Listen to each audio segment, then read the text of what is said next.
ప్రభువైన యేసుక్రీస్తు నామములో మీకు అందరికీ మరొకసారి వందనాలు సమర్పిస్తున్నాను. ఏంటండి ఇవాళ సంగతి? ఇవాళ ఏం ఆలోచన చేయబోతున్నారు?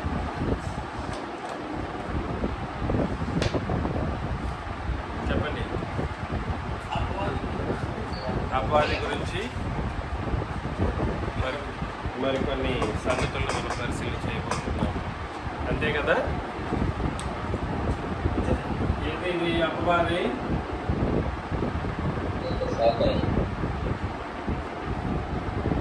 ఎన్నో పార్టీ ఇది?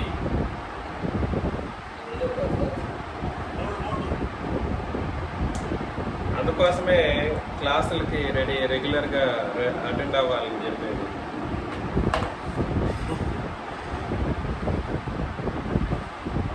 సాతాను గురించినటువంటి సంగతులను చాలా వివరంగా మనం పరిశీలన చేస్తూనే వస్తూ ఉన్నాం. ఇవాళ కూడా మరికొన్ని సంగతులను ఆలోచన చేయబోతాం. సాతాను యొక్క ఆధిక్యతలు ఉన్నాయి. సాతానిక ఆధిక్యతలు ఉన్నాయి. ఇవాళ ఆధిక్యతలకు సంబంధించిన విషయాన్ని మనం పరిశీలన చేయబోతాం. ప్రకటన గ్రంథం 2వ అధ్యాయము. ప్రకటన గ్రంథం 2వ అధ్యాయము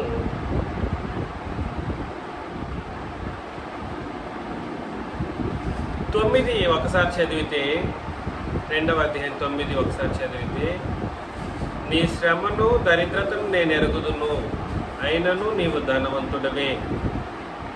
తాము యూదులమని చెప్పుకొనుచు యూదులు కాక సాతాను సమాజపు వారి వలన నీకు కలుగు దూషణనే నేను ఎరుగుదును. నీవు పొందబోవు శ్రమలకు భయపడకము అని చెప్పాడు. సంఘాన్ని గురించి మాట్లాడుతూ,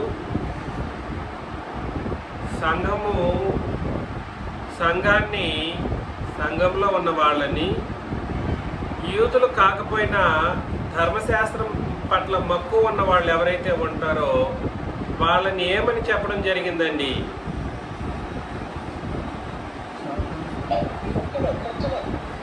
ఇక్కడ వచనం ప్రకారం చెప్పాలి. తాము యూదులమని చెప్పుకొనుచు యూదులు కాక సాతాను సమాజపు వారి వలన నీకు కలుగు దూషణనే నేను ఎరుగుదును. కాబట్టి సంఘంలో ఉన్న వాళ్ళని దూషించే వారు ఎవరు అని అంటే, ఎవరు వాళ్ళు? సాతాన్ యొక్క సమాజం వాళ్ళు. సాతాను కూడా సంఘం ఉంది సుమి. ఒక క్రొత్త నిబంధనను బట్టి కాకుండా మిగిలిన పాత క్రొత్త నిబంధనలను రెండింటిని ఉపయోగించి సంఘం కట్టుకున్న వాళ్ళందరూ ఇప్పుడు ఎవరి యొక్క సమాజము లేదా ఎవరి యొక్క సంఘము అన్న సమాజం అన్న రెండు ఒకటే, వేరు కాదు. సంఘము అన్న సమాజము అన్న వేరు కాదు. సాతాను సమాజము ఇజ్ ఈక్వల్ టు సాతాను సంఘం. ఎవరు వీళ్ళు? యూదులమని చెప్పుకుంటారు కానీ యూదులు కాదంట. యూదులమని చెప్పుకుంటారు కానీ ఈరోజు చాలామంది మేము కూడా ఇశ్రాయేలీలమే అనుకున్నటువంటి వాళ్ళు చాలామంది లేకపోలేదు. ఇంకొన్న ఇశ్రాయేల్ దేశంలో పరిస్థితులను బట్టి కార్యక్రమాలు చేయడం అనేది జరగకుండా పోవట్లేదు. ఇశ్రాయేలీలో యుద్ధం చేస్తే ఇప్పుడు సపోర్ట్ చేసే వాళ్ళందరూ కూడా సరే పాత నిబంధనను బట్టి ఆ ఇశ్రాయేల్ రాజ్యాన్ని సపోర్ట్ చేస్తూ ఉంటారు. అట్లా కాదు. కాబట్టి సాతానికి ఏముంది? సంఘం ఉంది మరియు సమాజము కూడా ఉంది. అక్కడ నుండి కంటిన్యూగా చదవండి.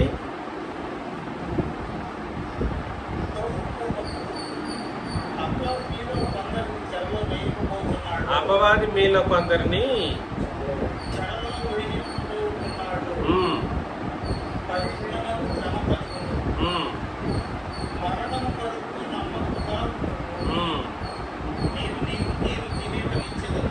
నేను నీకు జీవ కిరీటం ఇచ్చేదను, సంఘములతో ఆత్మ చెప్పుచున్న మాట చెవిగలవాడు వినును గాక. జయించేవాడు రెండవ మరణం వలన ఏ హానియు చెందడు. పెర్గములో ఉన్న సంఘపు దూతకు ఇలాగ రాయము, వాడి అయిన రెండంచులు గల ఖడ్గము గలవాడు చెప్పు సంగతులేవనగా, సాతాను సింహాసనమున్న స్థలములో నీవు కాపురమున్నావని నేను ఎరుగుదును. సాతానికి ఏముందండి? సింహాసనం సాతానికి ఏముంది అంటే సాతానికి సంఘం ఉంది. సాతాను సంఘంలో వాడు సింహాసనం వేసుకొని కూర్చుంటూ ఉంటాడు. సాతాను సింహాసనం ఉన్న స్థలములో నీవు కాపురమున్నావని ఎరుగుదును. మరియు సాతాను కాపురమున్న ఆ స్థలములో నా యందు విశ్వాసి అయి ఉండి నన్ను గూర్చి సాక్షి అయిన అంతిపయను వాడు మీ మధ్యను చంపబడిన దినముల్లో నీవు నా నామము గట్టిగా చేపట్టి నా యందలి విశ్వాసమును విసర్జింపలేదని నేను ఎరుగుదును అని అన్నాడు అనమాట. మ్యూట్లో పెట్టాలి మర్యాదాస్ గారు, సౌండ్ వినిపిస్తుంది. దయచేసి ఆలోచన చేయండి. సాతానికి ఏముంది? సింహాసనం ఉంది. సాతానికి ఏముంది అని అంటే సంఘం ఉంది. అక్కడ అపవాది ఏం చేస్తూ ఉంటాడు? సాతాను ఏం చేస్తూ ఉంటాడు? కాపురం ఉంటాడు. సాతాను కాపురం ఉన్న ఆ స్థలములో నా యందు విశ్వాసం అయ్యుండి అని అన్నాడు అన్నమాట. బెర్గెం అనే సంఘం గురించి మాట్లాడుతున్నప్పటికీ ఈరోజు మన పరిస్థితులను ఆలోచన చేసినప్పుడు సర్వప్రపంచము అపవాది యొక్క అధికారం క్రింద ఉండగా మనం కూడా ఇప్పుడు క్రీస్తు యొక్క తండ్రిని దేవుని యొక్క అధికారం క్రింద ఉన్న మనం ఎలా ఉన్నాం? ఇప్పుడు సాతాను కాపురం ఉన్న స్థలంలోనే మనం కూడా ఉంటూ ఉన్నాం. మనం కూడా ఎక్కడ ఉంటున్నాము? సాతాను కాపురం ఉన్నటువంటి ఈ భూప్రపంచంలోనే మన సంఘం కూడా ఉంది. అంటే అర్థం ఏమిటంటే రెండు ఒకటిగా కాదు. దయచేసి మరలా దీన్ని కూడా వక్రీకరించే వాళ్ళు వక్రీకరించకపోరు. సాతాను కాపురం ఉన్న స్థలంలో మనం విశ్వాసలంగా, ఏ విశ్వాసలముగా? క్రొత్త నిబంధన విశ్వాసలముగా ఉంటూ ఉన్నాం. ఇది మనకు లోకానికి, లోకపు సంఘాలకు మధ్య తేడా. అసలు విశ్వాసం గురించి అవగాహన లేని వాళ్ళు, సాతాను సంఘ సమాజం వాళ్ళు ఏదేదో బుక్కులు చదివేసి విశ్వాసం గురించి మేము మాట్లాడతామనంటే కుదరదు. ఇక్కడ అసలు ధర్మశాస్త్రపు విశ్వాసానికి, క్రొత్త నిబంధన విశ్వాసానికి తేడా తెలియని వాడు ఈరోజు ఎవడి సంబంధి, ఎవడి సంఘంలో ఉన్నవాడు? ఏ చదువు లేని వాళ్ళని అడిగినా సులభంగా సమాధానం చెప్పగలరు. క్రొత్త నిబంధన యొక్క విశ్వాసం వేరురా బాబు, పాత నిబంధన యొక్క విశ్వాసం వేరు అని అన్నప్పుడు ఈ విశ్వాసంలో వ్యత్యాసాన్ని గుర్తించలేని వాళ్ళు ఎవరి సంఘములో ఉన్నారని అర్థం. ఎగ్జాక్ట్లీ. సాతాను కాపురం ఉన్న స్థలంలో సాతానుతో పాటు ఉన్న వాళ్ళుగా ఉంటారు. కానీ సాతాను కాపురం ఉన్న స్థలంలో పరిశుద్ధులముగా, విశ్వాసులుగా ఉండే పరిస్థితులు అయితే ఉండదు. ఈ వ్యత్యాసం తెలియని వాళ్ళకి. ఏ వ్యత్యాసము? పాత నిబంధన కంటూ ఒక విశ్వాసం ఉంది, క్రొత్త నిబంధన కంటూ మరొక విశ్వాసం ఉంది. ఈ రెండింటిని ఏకం చేయకూడదు. ఆ విశ్వాసం వేరే, ఈ విశ్వాసం వేరనే కనీస అవగాహన తెలియని వాళ్ళందరూ ఇప్పుడు ఒక్కసారి బేరీజ్ వేసుకున్నట్లయితే సర్వప్రపంచము ఒక మన సంఘం తప్ప సర్వప్రపంచం ఎక్కడుంది? ఇప్పుడు సాతాను సంఘంలోనే ఉంది. సాతాను సమాజంలో భక్తులుగాను సాతాను యొక్క సింహాసనం ముందు. సాతాను సింహాసనం అంటే ఏమిటి? సింహాసనం. సాతాను సింహాసనం అని అంటే అధికారం. సాతాను సింహాసనం ఏమిటి? అధికారము.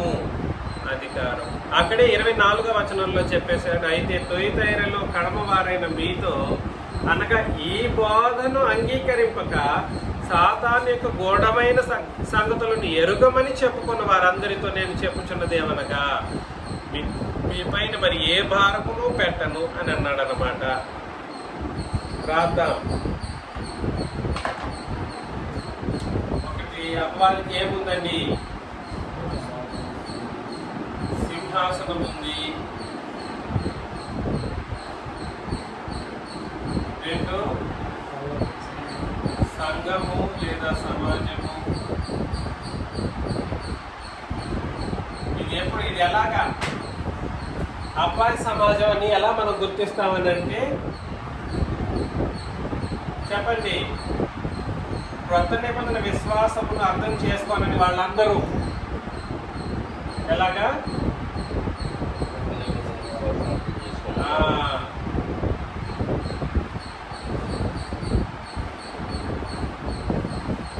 మూడు, సాతానికి ఏముంది?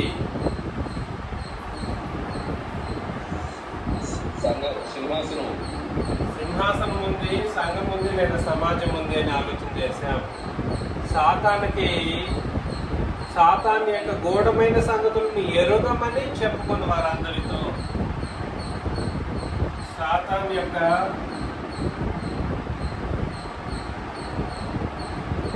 గూఢమైన సంగతులను ఎరుగమని, మేము మాకు తెలియదు, అపవాది అంటే ఎవరో తెలియదు అనేటువంటి కొన్ని పరిస్థితులు, గూఢమైన సంగతులను ఎరుగమని చెప్పుకున్న వారందరితో. దాని కండిషన్ పెట్టాడు. ఏమిటి కండిషను? ఈ బోధను తేక. ఏ బోధను? అది కండిషన్. కాబట్టి అపవాది యొక్క సంగతులను గుర్తించటానికి ముందుగా నేర్చుకోవలసిన బోధ ఏ బోధ? క్రొత్త నిబంధన బోధ. అపవాదిని గురించినటువంటి గూఢమైన సంగతులను ఎరగడానికైనా ఎరగకపోవడానికైనా ప్రామాణికం ఏమిటి అని అంటే క్రొత్త నిబంధన. ఈ విషయాన్ని మనం గుర్తుపెట్టుకోవాలి. కాబట్టి హెబ్రీలకు రాసిన పత్రిక 2వ అధ్యాయంలో 14వ వచనం అనేకసార్లు మనం చదివాము. కాబట్టి ఆ పిల్లలు రక్తమాంసములు గలవారైనందున ఆ ప్రకారమే మరణం యొక్క బలము గలవానిని, అనగా అపవాదిని మరణము ద్వారా నశింపచేయటకు. అపవాదికి ఏముందండి? ఏం బలము?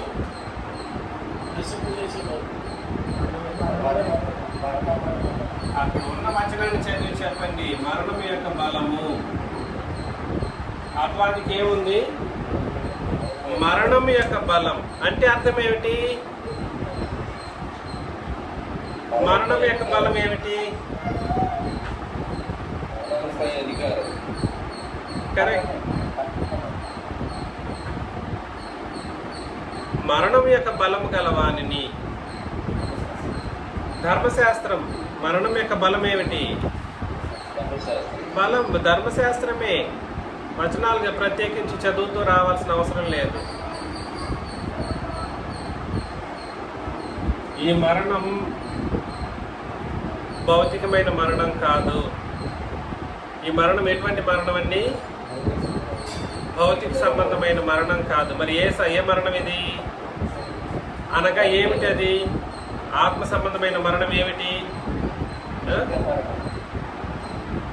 ఏంటి అట్లా మరలా తప్పు. మరణం యొక్క బలము. మరణం ఏమిటి?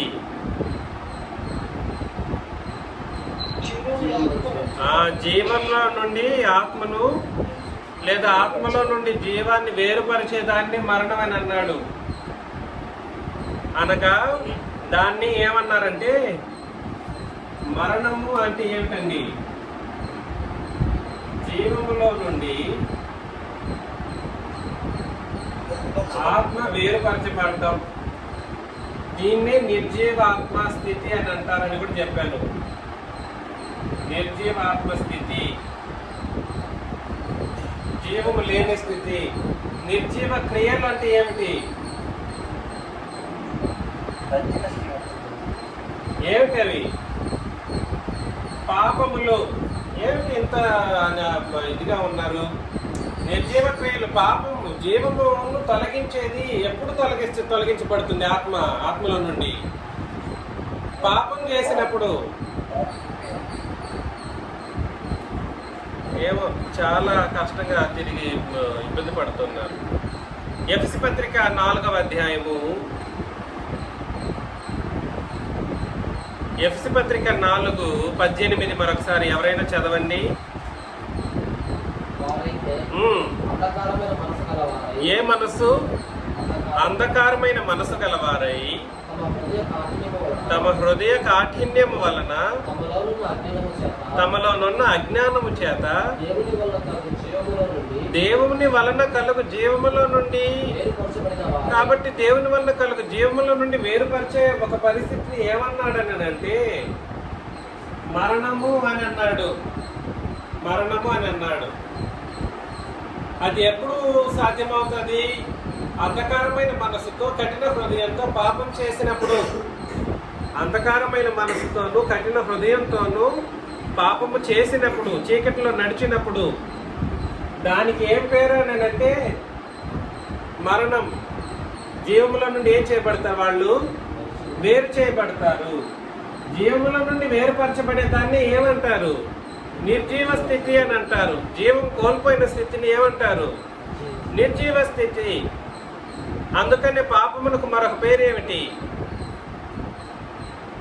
నిర్జీవ క్రియలు. పాపమునకు మరొక పేరేమిటి? హెబ్రీ పత్రిక 6:1 ఏమన్నాడు? నిర్జీవ క్రియలను విడిచి చాలు. నిర్జీవ క్రియలు అని అంటే అర్థం ఏమిటి? అంధకార క్రియలు. రాయాలన్నా? అన్ని రాయాలన్నా? పాపమని రాశాను, అంధకార క్రియలు అని అన్నాను.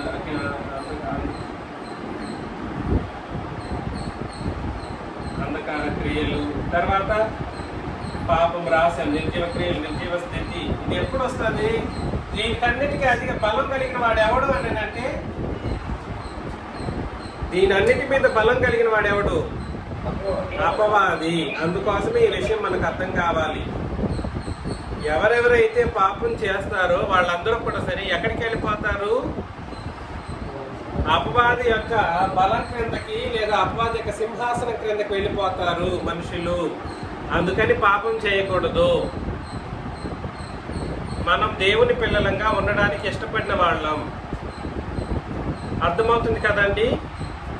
కాబట్టి రక్తమాంసములు గలవారైనందున ఆ ప్రకారమే మరణం యొక్క బలము గలవానిని, అనగా అపవాదిని మరణము ద్వారా నశింప చేయుటకు అని అన్నాడు. కాబట్టి అపవాదికి ఏముంది అని అంటే మరణం యొక్క బలం ఉంది.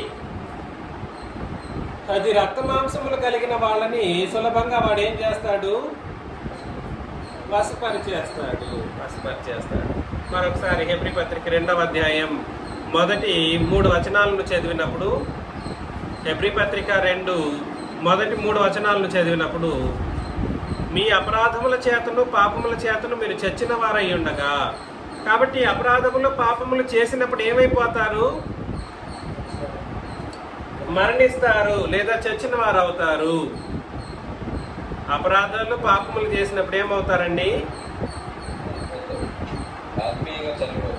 మరణిస్తారు, లేదనంటే చనిపోతారు. అది ఎప్పుడు ఏం జరుగుతుంది అప్పుడు అని అంటే తన ఆత్మలో ఉన్న జీవం అనేది వేరు చేయబడుతుంది. ఆ సంగతి గురించి చచ్చిన వారై ఉండగా అని అన్నాడు. ఆయన మిమ్మల్ని క్రీస్తుతో కూడా బ్రతికించెను. మీరు వాటిని చేయొచ్చు. వాయుమండల సంబంధమైన అధిపతిని. వీడికి మరొక పేరు ఏమిటి? వాయుమండల సంబంధమైన అధిపతి.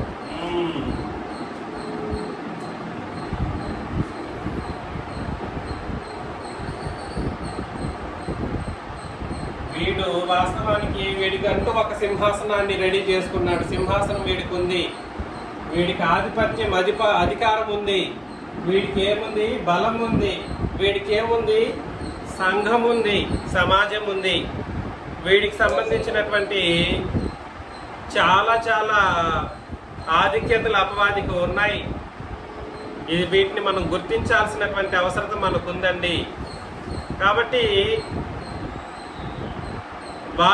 మీరు వాటిని చేయొచ్చు. వాయుమండల సంబంధమైన అధిపతిని, అనగా అవిధేయులైన వారిని ఇప్పుడు ప్రేరేపించే శక్తికి అధిపతిని అనుసరించి. వీడి శక్తికే అధిపతి అంట. ప్రేరేపించే శక్తికి ఏమిటి?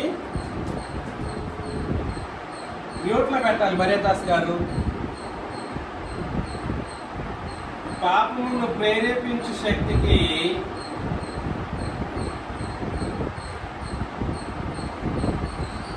అధిపతి. శక్తికి అధిపతి అంటే అర్థం ఏమిటండి?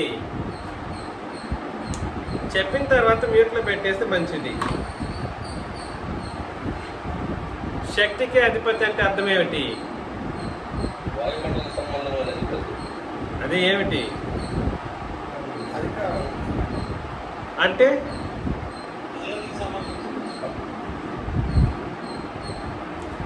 మామూలుగా శక్తి ఉంది, ఆ శక్తికి అధిపతి అంటే వీడు చాలా సుప్రీం పవర్ని కలిగి ఉన్నాడని అర్థం అన్నమాట. Supreme power. దేవుడు అంత లేదు, కానీ ఈ భూమి మీద ఎవరినైనా కూడా సరే తను దేవునిగా నమ్మించేంత గొప్ప శక్తి వీడికి ఉంది. ఎలాగా? వీడు దేవుడు కాదు, అయినా కూడా సరే దేవుణ్ణి నమ్మించేంత, నేను దేవుణ్ణి నమ్మించేంత మహోన్నతమైన శక్తిని వీడు కలిగి ఉన్నాడు. అందుకే ప్రేరేపించే శక్తికి ఏమై ఉన్నాడు వీడు? అధిపతి. ఇది మనకు అర్థం కావాలి. అనుసరించి ఈ ప్రపంచ ధర్మము చెప్పున మునుపు నడుచుకుంటుమి. కాబట్టి ఎవరెవరైతే ఈ లోక ధర్మం ప్రకారం బ్రతుకుతారో, ప్రపంచ ధర్మం ప్రకారం, ప్రపంచ ధర్మం అనే మాటను నేను మరలా మీకు వివరిస్తాను. ఇది చాలా పెద్ద సబ్జెక్టు. ప్రపంచ ధర్మం అన్నది ఒక పెద్ద సబ్జెక్ట్ అన్నమాట, వ్యాస్ట్ సబ్జెక్ట్. అది మనం మరలా మాట్లాడదాం. ఈ ప్రపంచ ధర్మము చెప్పున మునుపు నడుచుకుంటిరి, వారితో కలిసి మనమందరమును శరీరం యొక్క మనసు యొక్క కోరికలను నెరవేర్చుకొనుచు మన శరీరాశలను అనుసరించి మునుపు ప్రవర్తించచ్చు కడమ వారి వలనే స్వభావ సిద్ధముగా దైవోగ్రతకు పాత్రలమై ఉంటిమి అని అన్నాడు అనమాట. కాబట్టి శరీరాశలను మనసు యొక్క కోరికలను నెరవేర్చుకొనుచు మనం బ్రతికితే ఎవరి యొక్క ఉగ్రత వస్తుంది?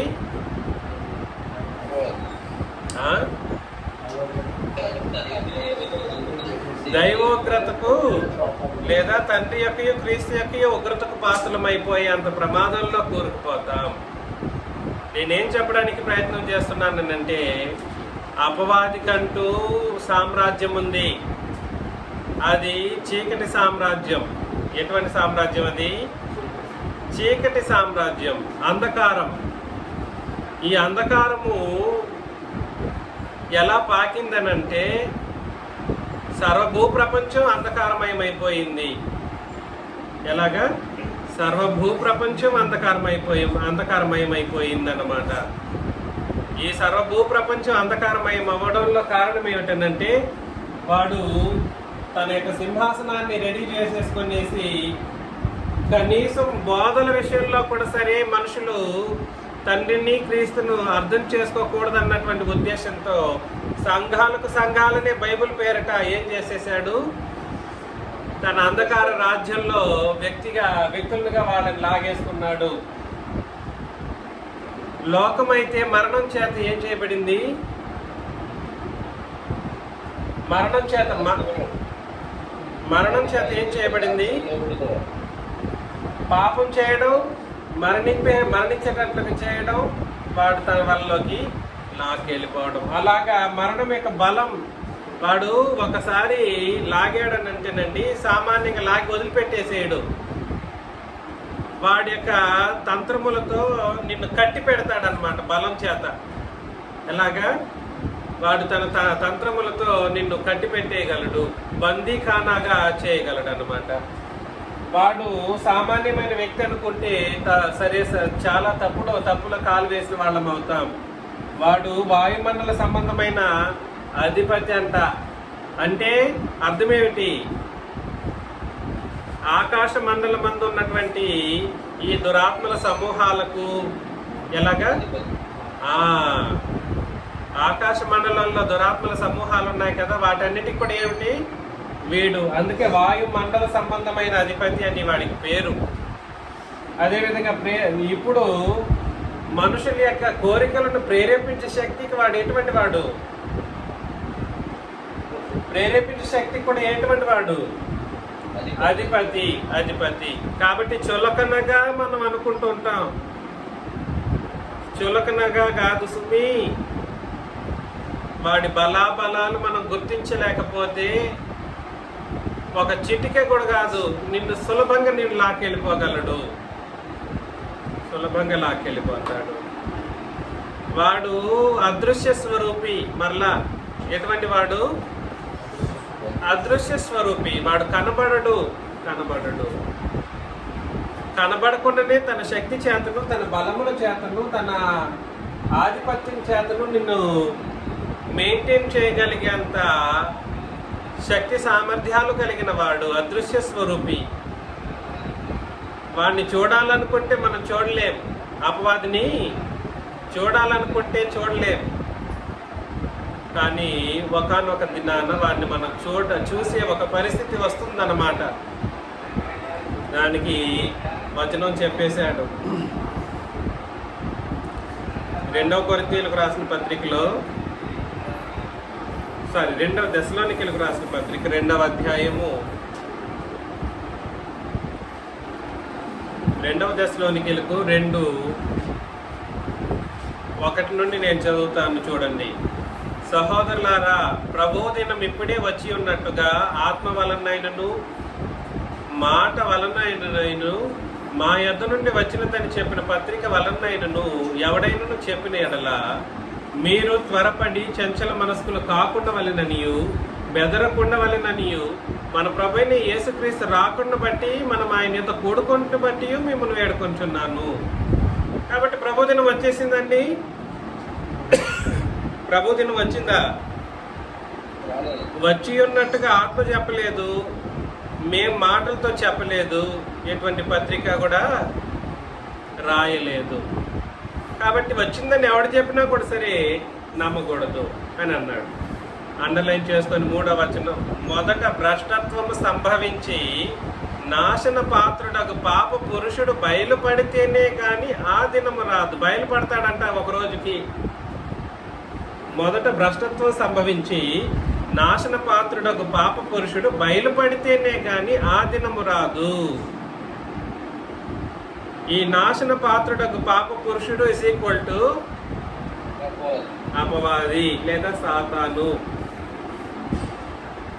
అంతవరకు ఈ భూమి మొత్తం కూడా సరే భ్రష్టత్వంలోకి ఏడవబడుతుంది అనమాట.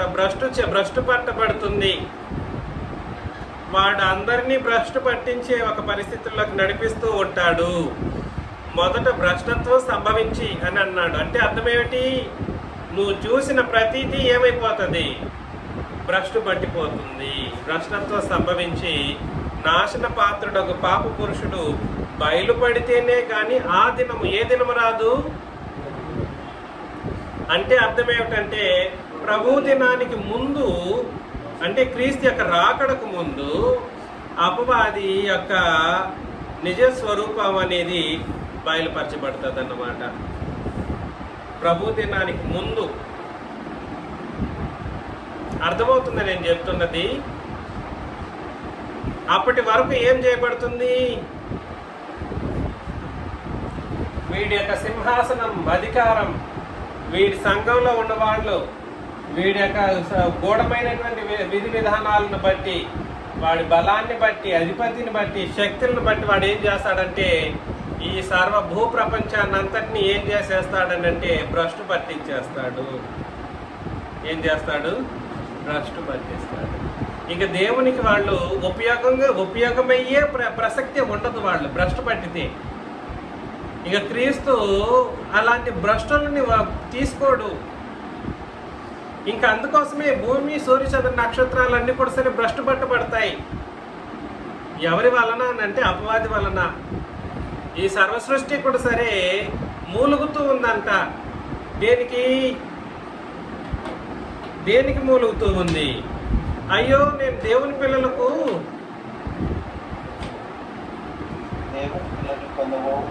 మహిమను నేను పొందలేకపోతున్నాను. కాకపోతే నేనేం చేయబడ్డాను? వ్యర్థపరచబడి తిని అని అంటాడు. వచనం ఏమిటి?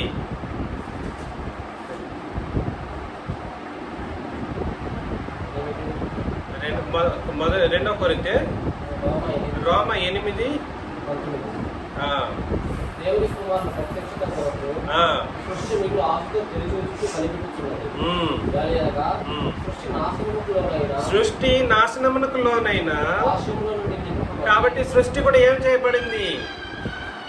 నాశనమునకు అంటే భ్రష్టు పట్టడానికి లోనైపోయింది అనమాట. ఎవరైనా దాసుల నుండి విడిపింపబడి దేవుని పిల్లలు పొందబోవు మహిమగల స్వాతంత్రమును పొందుదనను నిరీక్షణ గలదై స్వేచ్ఛగా కాక దానిని లోపరిచిన వాని మూలముగా ఏం చేయబడింది వ్యర్థపరచబడిపోయింది, వ్యర్థమైపోతుంది అన్నమాట ఈ భూప్రపంచం మొత్తం కూడా. సరే, అందుకోసమే అంటున్నాడు, మొదట భ్రష్టత్వం సంభవించి నాశన పాత్రుడకు పాప పురుషుడు బయలుపడితేనే గాని ఆ దినము. అంటే అర్థం ఏమిటి? సృష్టి అంతా కూడా సరే అపవాదికి లోబడిపోయిన కారణాన్ని, లోపరుచుకున్న కారణాన్ని బట్టి అది వ్యర్థపరచబడి లేదా భ్రష్టు పట్టించబడి అది ఎవరికి ఉపయోగం లేనంత దారుణంగా వాడు అపవాది ఉపయోగించేసుకునేసి వదిలిపెట్టేస్తాడు. అప్పటి వరకు కూడా సరే మొత్తం భూమి, సూర్య, చంద్ర, నక్షత్రాలు సృష్టి భ్రష్టు పట్టిపోతుంది. రెండు క్రీస్తు యొక్క రాకడకు సమీపంలోనే వీడి యొక్క నిజస్వరూపం కూడా సరే బయలుపడుతుంది. మొదట భ్రష్టత్వం సంభవించి నాశన పాత్రుడకు పాప పురుషుడు బయలుపడితేనే గాని ఆ దినము రాదు. అంతవరకు వీడికి ఎవడి కంటికి కనబడడు. కాబట్టి కనబడకపోతే వీడు ఏం చేస్తుంటాడంటే కనబడకుండానే తన యొక్క ఆధిక్యతలను ఉపయోగించుకుని అటు సర్వలోకాన్ని అటు లోకంలో ఉన్న మనుషులను భ్రష్టు పట్టించే పనిలో ఉంటాడు, వ్యర్థపరిచే పనిలో ఉంటాడు. వీడి క్రింద ఎవరైతే ఉంటారో వీళ్ళందరూ భ్రష్టులుగా ఉంటారు. వీడి యొక్క సింహాసనం క్రింద ఉన్న మానవ జాతి కూడా సరే ఎలాగుంటారు? వీళ్ళు వ్యర్థులుగా ఉంటారన్నమాట, భ్రష్టులుగా ఉంటారు. క్రొత్త నిబంధనలో మరలా నేను రిపీట్ చేస్తున్నాను, క్రొత్త నిబంధనానుసారమైన విశ్వాసము, నీతి, క్రొత్త నిబంధనానుసారమైనటువంటి ఆరాధన కార్యక్రమాలు, క్రొత్త నిబంధనానుసారమైనటువంటి బాప్తిస్మ కార్యక్రమాలు ఎవరెవరైతే ఇంకనూ తీసుకోలేదు వీళ్ళందరూ ఎవరి క్రింద ఉన్నారు అని అంటే అపవాది క్రింద ఉన్నారు. అపవాది చేత భ్రష్టు పట్టించినటువంటి పరిస్థితుల్లో వీళ్ళు ఉంటారు. దయచేసి ఆలోచన చేయండి. సృష్టి కూడా వాడి హ్యాండ్ ఓవర్లోనే ఉంది. సృష్టి కూడా ఏమైపోయింది? వ్యర్థపరచబడుతూ ఉంది, ఎవరికి పనికి రాకుండా పోతూ ఉంది. 4 ఏది దేవుడు అనబడునో, ఏది పూజింపబడునో దానిని అంతటినీ ఎదిరించుచు దానికంతటికీ పైగా వాడు తను తానే హెచ్చించుకొనుచు తాను దేవుడినని తను కనపరుచుకొనుచు దేవుని ఆలయములో కూర్చుండును గనుక ఏ విధముగానైనను ఎవడును మిమ్మల్ని మోసపరచనీయకుడి అని అన్నాడు. కాబట్టి దేవుని ఆలయం అని అంటే మన దేవుని ఆలయంలో కాదు సుమి. బైబిల్ పట్టుకునేసి మేము దేవుని ఆలయం అనుకుంటున్నారు చూడండి. మరలా రిపీట్ చేస్తున్నాను, బైబిల్ పట్టుకునేసి మేము దేవుణ్ణి ఆరాధన చేస్తూ ఉన్నామని చెప్పేటువంటి ఆలయాలు కట్టుకొని కార్యక్రమాలు చేస్తుంటారు చూడండి. అక్కడ కూర్చుంటున్నది ఎవరు?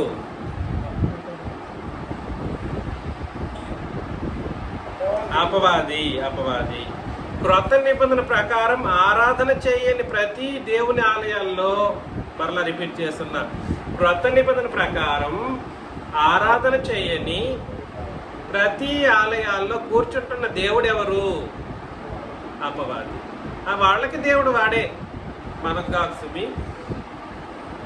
ఒకడన్నాడు యేసు ప్రభు దేవుడు కాదు, ఆరాధనను కోరలేదు కాబట్టి ఆరాధన చేయకూడదంట. యేసు ప్రభు ఆరాధనకు పాత్రుడు. మరలా రిపీట్ చేస్తాను, యేసు ప్రభు అంటే ఆరాధనకు పాత్రుడు. మరి ఆరాధన ఎందుకు చేయట్లేదు అంటే ఆరాధన కోరలేదంట. ఏమన్నా అసలు జ్ఞానం ఉన్న మాటగా ఉందా అది? వాడికి దేవుడు ఎవరు చెప్పండి? యేసు ప్రభు ఆరాధనకు పాత్రుడు అంటాడు. మరి ఆరాధన చేస్తున్నారా అని అంటే ఆయన ఆరాధన కోరలేదుగా. నెక్స్ట్ ప్రశ్న, ఇదేమన్నా అసలు ఆయన ఆరాధన కోరలేదుగా అంటే what do you mean by that? నీకు ఏమీ తెలుసు అసలు? వీళ్ళందరికీ దేవుడు ఎవరు అని అంటే ఒకడే. దేవుడు ఒక్కడేనే, వాడికి కూడా దేవుడు ఒక్కడే, నిజంగానే ఒక్కడే. ఎవడు వాడు? అపవాది. వాడికి దేవుడు ఒక్కడే, వాస్తవమే, ఒక్కడే దేవుడు. కాకపోతే అక్కడ చెప్పాడు, ఏది దేవుడు అనబడునో ఏది పూజింపబడునో దానినంతటిని ఎదిరించుచోనంటే అర్థం ఏమిటండి చెప్పండి? ఇప్పుడు కొంతమంది యేసు ప్రభువుని బొమ్మగా పెట్టుకొని ఆరాధన చేస్తూ ఉంటారు. ఎలాగా? యేసు ప్రభువుని బొమ్మగా పెట్టుకొని ఆరాధన చేస్తూ ఉంటారు. అది వాళ్ళ యొక్క విశ్వాసమును బట్టి దేవుడు ఎవరు అంటే ఆ బొమ్మనే.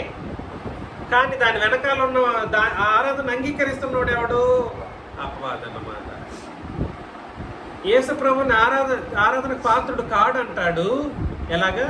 యేసు ప్రభువు ఆరాధనకు పాత్రుడు కాడు అని అంటాడు. తండ్రిని మాత్రమే చేయాలని పాత నిబంధనల వచనాలు చూపించాడు అనుకోండి, వాడికి దేవుడు ఎవడు? అపవాది. పాత మరియు క్రొత్త నిబంధనలు రెండింటినీ కలుపుతాడు. రెండింటినీ కలిపేసి ఆరాధనలో అబద్ధపు నీతిని బోధిస్తూ ఉంటాడు. ఎటువంటి నీతి అది? అబద్ధపు నీతిని బోధిస్తాడు. రెండు నీతి, కనీసం పాత నిబంధన కంటూ ఒక ప్రత్యేకమైన నీతి ఉందని, క్రొత్త నిబంధన కంటూ ఒక ప్రత్యేకమైన నీతి ఉందని తెలియని వాడు రెండింటినీ కలిపి ఒక నీతి బోధ చేశాడు అనుకోండి, అది ఎటువంటి నీతి అవుతుంది? అబద్ధపు నీతి అది. అబద్ధపు నీతిని జరిగించే వాడికి దేవుడు ఎవడు? చెప్పాలి. అపవాది లేదంటే సాతాను అన్నమాట. కాబట్టి వీళ్ళ ఆరాధనలన్నీ కూడా సరే ఎవడు స్వీకరిస్తాడనంటే అపవాది స్వీకరిస్తూ ఉంటాడు.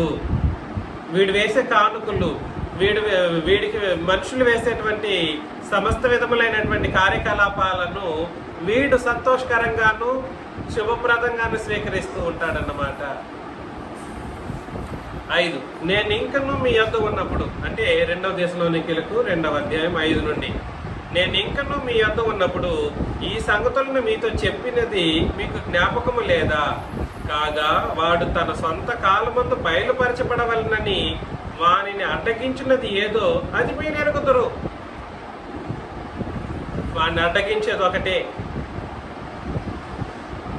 ఏమిటి?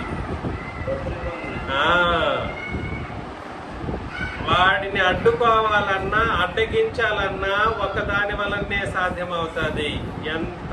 ఎంత ఆధిక్యతో మనకు వాడిని అంతవరకు వాడు అందరినీ భ్రష్టు పట్టిస్తూ ఉంటాడు. అందరినీ తన ఆధిపత్యం చేత చలాయిస్తూ ఉంటాడు. ఎవరి యొక్క బలహీనతలను వాడు ప్రేరేపించు శక్తిని కలిగి ఉండి ఆ శక్తిని కలిగి ఉన్న వాళ్ళని వీడి యొక్క ఆధిపత్యంతో నడిపించుకుంటూ భ్రష్టులు చేస్తూ ఉంటాడన్నమాట అపవాది. అంతకాలం వరకు ఏం చేస్తుంటాడు? అడ్డగించేది ఏమి ఉండదు. కాబట్టి అది మీరెరుగుదురు అని అన్నాడు. ఎవరు ఎరుగుదురు? ఏంటండి? అపవాదిని అడ్డుకోవటానికి ధర్మశాస్త్రం సహితం పనికిరాదు. అపవాదిని అడ్డుకోవడానికి పాత నిబంధన సహితము పనికిరాదు. మీరేమన్నా ఎంతమంది నన్ను ఇంకెంత దూషిస్తారో దూషించి నేను ఆపేది లేదు. I'm not going to stop it. నేను ఎవరికి భయపడాల్సిన అవసరం లేదు, భయపడను. కాబట్టి ధర్మశాస్త్రము క్రొత్త నిబంధన రెండింటినీ కలిపినోడు ఎవడి సమాజంలో ఉన్నాడు? అపవాది సమాజంలో ఉన్నవాడు. 1, 2 అపవాదిని అడ్డుకోవడం అంటూ జరిగితే అది ఒకటే సాధ్యం, ఒకటే చేయగలుగుతుంది. అదేమిటి? క్రీస్తు రక్తం అనబడినటువంటి క్రొత్త నిబంధన. నేను ఇంకను మీ యొద్ద ఉన్నప్పుడు ఈ సంగతులు మీతో చెప్పినది మీకు జ్ఞాపకము లేదా? కాగా వాడు తన సొంత కాలమందు ఈ సంగతులను మీతో చెప్పినది మీకు జ్ఞాపకము లేదా? తన సొంత కాలమందు బయలుపరచబడవలనని వాడిని అడ్డగించున్నది ఏదో అది మీరు ఎరుగుతారు. ధర్మ విరోధ సంబంధమైన మర్మము ఇప్పటికే క్రియ చేయుచున్నది. ధర్మ విరోధ సంబంధమైన మర్మం ఇప్పటికే క్రియ చేయుచున్నది, కానీ ఇది వరకు అడ్డగించుచున్న వాడు మధ్య నుండి తీసివేయబడి వరకే అడ్డగించును అని అన్నాడు అన్నమాట. దీన్ని నేను మరలా వివరిస్తాను. అక్కడ ధర్మ విరోధం ఏమిటి, ధర్మ విరోధ క్రియలు ఏమిటో నేను వివరిస్తాను. ప్రపంచ ధర్మము, ధర్మ విరోధము, ధర్మ విరోధ క్రియలు, ధర్మ విరోధి అనేటువంటి ఈ మాటలు బహుశా పార్ట్ 5లో వివరిస్తాం. ఎందుకనంటే అది ప్రత్యేకంగా మనం ఆలోచన చేయాలి. కాబట్టి అప్పుడు ఆ ధర్మ విరోధి బయలుపరచబడును. ధర్మ విరోధ సంబంధమైన మర్మము ఇప్పటికే క్రియ చేయుచున్నది, కానీ ఇది వరకు అడ్డగించుచున్నవాడు మధ్య నుండి తీసివేయబడి వరకే అడ్డగించును. అప్పుడు ఆ ధర్మ విరోధి బయలుపరచబడును. ప్రభువైన యేసు తన నోటి ఊపిరి చేత వాడిని సంహరించి, ఎలా సంహరిస్తారు యేసు ప్రభు? అసలు ఉప్పని ఊదేస్తాడన్నమాట. నోటి ఊపిరి చేత వాడిని సంహరించి తన ఆగమన ప్రకాశము చేత నాశనం చేస్తాడు. ఆయన వెలుగుకే చనిపోతాడన్నమాట అపవాది. అప్పటి వరకు వాడు ఎట్లా ఉంటాడు? వాడే సర్వశక్తి గల దేవుడు అన్నట్లుగా కనపరుచుకుంటూ ఉంటాడనమాట. అన్నిటినీ తన కంట్రోల్లో పెట్టుకొని ఉంటాడు, అన్నిటినీ ఉపయోగిస్తాడనమాట. భ్రష్టు పట్టిస్తూ తనకు ఇష్టారాజ్యంగా ఉపయోగిస్తూ ఉంటాడు. అర్థమవుతుంది కదండి. కానీ యేసు ప్రభు ముందు అసలు వాడు లెక్క కూడా కాదు. ప్రభువైన యేసు తన నోటి ఊపిరి చేత వారిని సంహరించి తన ఆగమన ప్రకాశము చేత నాశనము చేయును. నశించుచున్న వారు తాము రక్షింపబడుటకై సత్య విషయమైన ప్రేమను అవలంబింపకపోయిరి గనుక వారి రాక అబద్ధ విషయమైన సమస్త బలముతోనూ, నానా విధములైన సూచక క్రియలతోనూ, మహత్కార్యములతోనూ, దుర్నీతిని పుట్టించే సమస్త మోసముతోనూ నశించున్న వాళ్ళు సాతాను కనపరిచి బలమును అనుసరించి ఉండును. చాలాసార్లు వివరించాను, ఎంతమంది గుర్తుందో లేదో. కాబట్టి ఇక్కడ చెప్పేశాడు, నశించుచున్నవారు లేదా భ్రష్టు పట్టించబడిన వాళ్ళు తాము రక్షింపబట్టకే సత్యవేషమైన ప్రేమను అవలంబింపకపోయేది గనుక. సత్యాన్ని చెప్పినప్పుడు దాన్ని అందులో ఉన్న ప్రేమను ఏం చేయాలి? ప్రేమను అవలంబించాలి. మరలా చెబుతున్నాను, క్రొత్త నిబంధన ప్రేమ నిబంధన. మరలా దీనికి మరొక పేరు కూడా ఉంది, ప్రేమ నిబంధన. క్రొత్త నిబంధన ఏ నిబంధన? సంఘం అనేది సత్య విషయమైన ప్రేమను అవలంబించడం అని అంటే క్రియారూపం దాల్చడం. ప్రేమించకపోతే అపవాది ఊరికే లాగేస్తాడు సులభంగా. ప్రేమ కలిగి ఉండకపోతే ఒకరికొకరు సులభంగా లాగేస్తాడు. నశించుచున్న వారు తాము రక్షింపబడ్డకై సత్య విషయమైన ప్రేమను అవలంబింపకపోయిరి కనుక వారి రాక అబద్ధ విషయమైన సమస్త బలముతోనూ, నానా విధములైన సూచక క్రియలతోనూ, మహత్కార్యములతోనూ, దుర్నీతిని పుట్టించు సమస్త మోసముతోనూ నశించుచున్న వారిలో సాతాను కనపరిచి బలమును అనుసరించి ఉండును అని అన్నాడు అన్నమాట. వారి రాక అని అంటే అర్థం ఏమిటి చెప్పండి? వాని రాక, వారి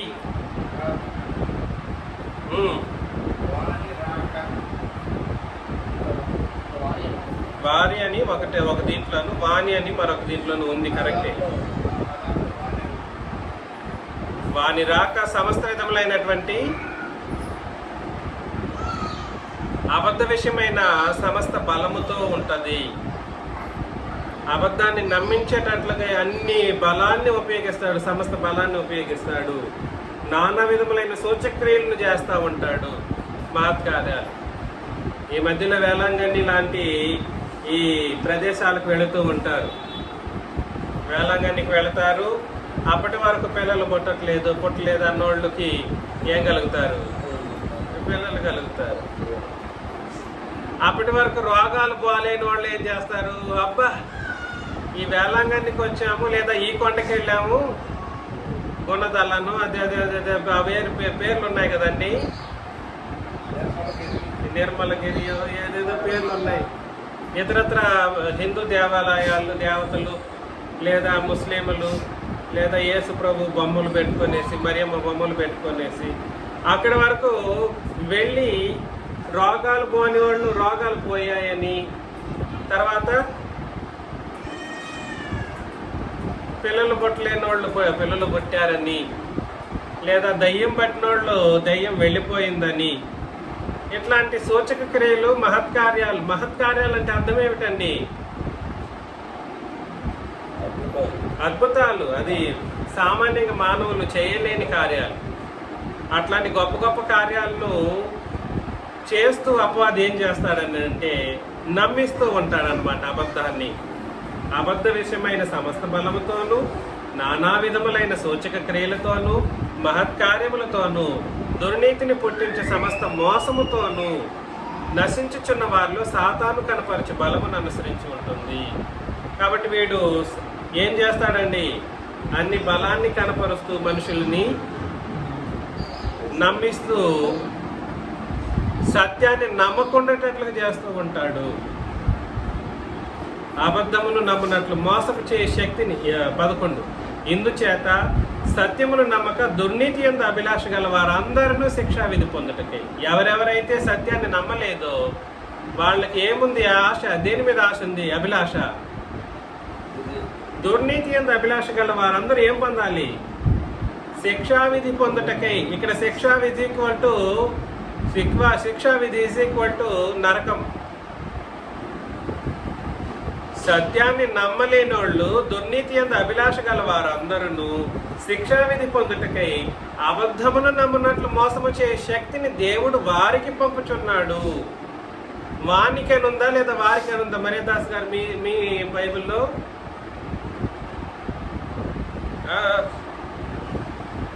మ్యూట్లో ఉన్నారు.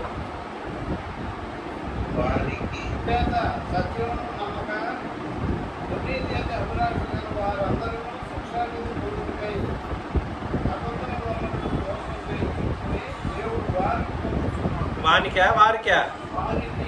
వానికి వారికి. కాబట్టి సత్యమును నమ్మక దుర్నీతి యందు అభిలాష గల వారందరూ శిక్షావిధి పొందుటకై. మీరు నమ్మాల్సిందా సత్యం. సత్యం ఏమిటి? క్రొత్త నిబంధన. ఎవరెవరైతే క్రొత్త నిబంధన నమ్మట్లేదో వాళ్ళందరూ కూడా సరే అపవాది ఏం చేస్తాడంటే తనదైన శైలిలో నమ్మేటట్లుగా తన బలాన్ని ఉపయోగిస్తే దేవుడు ఏం చేస్తాడంట? తండ్రి అబద్ధాన్ని నమ్ముకో, సత్యాన్ని చెప్పినప్పుడు సత్యాన్ని నమ్మలేదు, ఇందుచేత సత్యమును నమ్మక దుర్నీతి యందు అభిలాష గల వారందరూ శిక్ష విధి పొందుటకై అబద్ధమును నమ్మునట్లు. నువ్వు అబద్ధాన్ని నమ్మునట్లు మోసం చే శక్తిని దేవుడు వారికి పంపుతున్నాడు. దేవుడు కూడా పంపిస్తూ ఉంటాడన్నమాట. కాబట్టి దేన్ని నమ్మాలి? నమ్మాల్సిన వాళ్ళు సత్యమని నమ్మాలి. సత్యాన్ని నమ్మకపోతే, సత్యానికి చెవి ఇవ్వకపోతే ఇంకా అబద్ధాన్ని నమ్మేటట్లుగా అటు అపవాది లాగుతూ ఉంటాడు. దేవుడు కూడా తోసేస్తూ ఉంటాడు. ఏమని? నువ్వు ఎక్కడికి రావాలి? మొత్తానికి నరకమనే శిక్షా విధికి నువ్వు రావాలి, కాబట్టి నువ్వు అటే పో అని దేవుడు కూడా తోసేస్తాడన్నమాట. వాళ్ళు అడిగింది, వాళ్ళు కోరుకున్నట్లుగా జరిగిస్తూ ఉంటాడు. దేవుడు కూడా అలాంటి శక్తి సామర్థ్యాలను మోసపు చే శక్తిని దేవుడు ఏం చేస్తాడు? వారికి అనుగ్రహిస్తూ ఉంటాడు. కాబట్టి నరకంలో వెళ్ళి ముగిస్తుంది అన్నమాట. ఎవరెవరైతే సత్యాన్ని అనగా క్రొత్త నిబంధనని ఈరోజు అర్థం చేసుకోలేకుండా క్రొత్త నిబంధనానుసారముగా బాప్తిస్మము కానీ, క్రొత్త నిబంధనానుసారమైన విశ్వాసము కానీ, క్రొత్త నిబంధనానుసారమైన నీతి క్రియలు కానీ, క్రొత్త నిబంధనానుసారమైనటువంటి ఆరాధన కార్యక్రమాలు కానీ చేయలేదు, జరిగించలేదు అనుకోండి, దేవుడు ఏం చేస్తాడు? అపవాదికే తోసేస్తాడు. నువ్వు నా దగ్గరకు వద్దురా బాబు, నీకేం కావాలి? నీకు ఈ అద్భుతం కావాలా చేస్తా అట్టే నమ్ముకొని అట్టే పో. వాడేం చేస్తాడు, నేను కూడా చేస్తాను రా ఇట్లా అని వాడు చేసి వాడు లాక్కెళ్ళిపోతాడు అనమాట. ఇదంతటికి కారణం ఏమిటనంటే శిక్షా విధి. నరకం అనే శిక్షా విధిలోకి పాలు పంపులు పొందడం కొరకు ఇలాంటి కార్యక్రమాలు దేవుడే చేసేస్తూ ఉంటాడు, అపవాది కూడా చేస్తూ ఉంటాడు. మీరందరూ జాగ్రత్త పడాలి. మనకి ఈరోజు దుఃఖాలు, కష్టాలు, అనారోగ్య స్థితిగతులు, బాధలు, వేదనలు ఉన్నాయంటే అపవాది కారణమే. అపవాదే కారణం. అపవాది కారణంగా ఉన్నప్పుడు మనం సత్యం నుండి వైదొలగకుండా మనం చూసుకోవాలి. ఎందుకనంటే అపవాది సింహాసనం సర్వ ప్రపంచంలో ఉంది. అపవాది సింహాసనం ఎక్కడుంది? సర్వ ప్రపంచంలో ఉంది. వాడు చెప్పే ప్రతి బోధను, ప్రతి మాటను మనం వినడానికి లేదు. ఇవాళ మనం కొత్త నిబంధనను బట్టి బ్రతికితే ఇన్ని కష్టాలు తప్పదు. ఆ సంఘాలకు కూడా అదే విధానంలోనే చెప్పాడు. సాతాను సమాజం నీ దగ్గరే ఉందిగా, అయినా మీరు విశ్వాసాలుగా బ్రతికారని అన్నాడు. మనం కూడా మన విశ్వాసాన్ని కోల్పోకుండా ఏదో భౌతికమైనటువంటి దుఃఖాలకు మనం భయపడిపోకుండా, లేదా భౌతికమైనటువంటి సహాయ సహకారాల కొరకు అపవాదినో లేదంటే అపవాది యొక్క ఏజెంట్స్ను మనం అప్రోచ్ కాకుండా భూమి మీద బ్రతుకుతూ నరకం నుండి తప్పించుకోవాలని నన్ను నేను హెచ్చరించుకుని మిమ్మల్ని హెచ్చరిస్తున్నాను. మీకు అందరికీ చేస్తున్నాను.